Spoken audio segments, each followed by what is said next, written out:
মা এটাকে ঢোকাও, ঢোকাও ওর মধ্যে।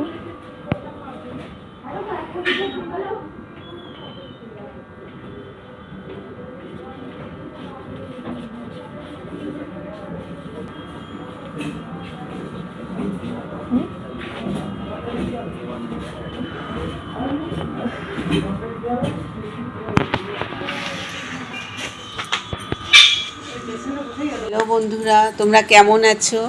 আশা করি তোমরা সুস্থ আছো, ভালো আছো। তো আজকের আমার মেয়েকে ডাক্তার দেখাবার দিন ছিল, তো আমি ডাক্তার বাড়ি যাব বলে তাড়াতাড়ি করে বেরিয়েছি। বাসে নিয়ে যাচ্ছে, বাসে যাওয়া একদম পছন্দ না। তারপরে আমরা গেলাম হসপিটালে গিয়ে বসে দুজনে অনেক গল্প করছি। ডাক্তারও আসতে দেরি হয়েছে, সেই জন্য আমরা বসেছিলাম। আর আমি আমার মাকে মিস করছিলাম, যে এই সময়টা আমার মা আমার সঙ্গে থাকতো আর আমি আছি ওদের সঙ্গে। তো তো আমি ছাড়া চলে না, একদম যেতে চায় না কোথাও, আর আমিও ওকে ছাড়তে চাই না। আমার প্রচণ্ড টেনশান হয় জানো তো, যার জন্য আমি ওদের সঙ্গে যাই। শুধু ওর বলে না, আমার আর প্রিয়াঙ্কা, আদিত্য ওদের সঙ্গেই যাই।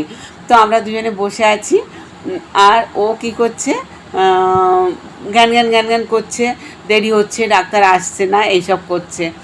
আমি তো আমার মাকে নিয়ে ওকে বলছি, যাতে ও দিদাকে খুব ভালোবাসে। তো দিদার গল্পই করছিলাম বসে বসে, আর ওর দিকে তাকাচ্ছিলাম। তো তারপর দেখছি যে দুটো বেজে যাচ্ছে, আসছে না। বাড়িতেও যেতে হবে, আর প্রচণ্ড বৃষ্টিরও দিন ছিল। আর ও আমাকে খুব রাগাচ্ছে, আর আমি ওকে ভেঙাচ্ছি বসে বসে। হ্যাঁ, তা আবার আমারও একটু বেরোনার আছে। তো আমি ভাবছি ডাক্তারবাবু এসে গেলে, তো অবশেষে বেরিয়ে গেছি। ও সিঁড়ি দিয়ে নামছিল, তো ওর হাতটা আমি ধরেই নামাই। ওই দিন প্রচণ্ড বৃষ্টি ছিল। হ্যাঁ, তাও আমি ক্যামেরাটা ধরেছিলাম, ওর ভিডিওটা বানাচ্ছিলাম বলে আমি আর ওর হাতটা ধরতে পারিনি। হ্যাঁ, তা না তো আমি ওর হাতটাই ধরে নামাই। সবসময় ওকে আমি খুব সাবধানে নিয়ে যাই। আর ও খুব বাচ্চা, যেহেতু ও নিজের কিচ্ছু করতে পারছে না, আমাকেই সব করে দিতে হয়। আর ছোটো মেয়ে অফিস যাওয়ার আগে ও সব কাজটাই ছেড়ে দিয়ে যায়। কারণ ও নিজেই চলতে পারছে না। তো আমরা বেরিয়ে গেছি, বাস আসছে না, আর বৃষ্টিও পড়েছে। তো বললো, মা কটা তোমাকে ছবি তুলে দিই।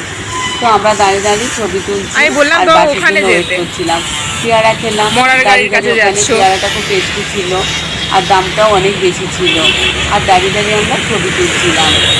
তারপরে আমরা ওখান থেকে পারবো ভাবছি, কিন্তু বাস আসে না। আমার এসে দেখলাম মল্লিক বাজারে আমার 3টে ছেলে মেয়ে শুয়ে আছে। হ্যাঁ, 3জনেই শুয়ে আছে মল্লিক বাজারে। তো মল্লিক বাজারে মেয়েকে বললাম প্রেশার কুকারটা নিয়ে আসতে, ছোটো মেয়েকেও নিয়ে এলো প্রেশার কুকারটা সারাবো বলে। হ্যাঁ, প্রেশার কুকারটা সিটি দিচ্ছিল না, আর আমার 3টে ছেলে মেয়েকে ওরা ভালো করে দেখছে। হ্যাঁ, তারপরে আমরা চলে এলাম। ওখান থেকে কী করবো, অতখানা দাঁড়াবো, চায়ের দোকানে চলে এলাম। চায়ের দোকানে এসে আমরা চা খাচ্ছি। চাটা খুব ভালো ছিল, টেস্টি ছিল। তো আমরা আর কী করবো বলো, এবার চাটা খেয়ে আমরা আবার বাড়ি যাব। আর তোমরাও আশা করি সুস্থ আছো, ভালো আছো, আর আমরাও ভালো আছি।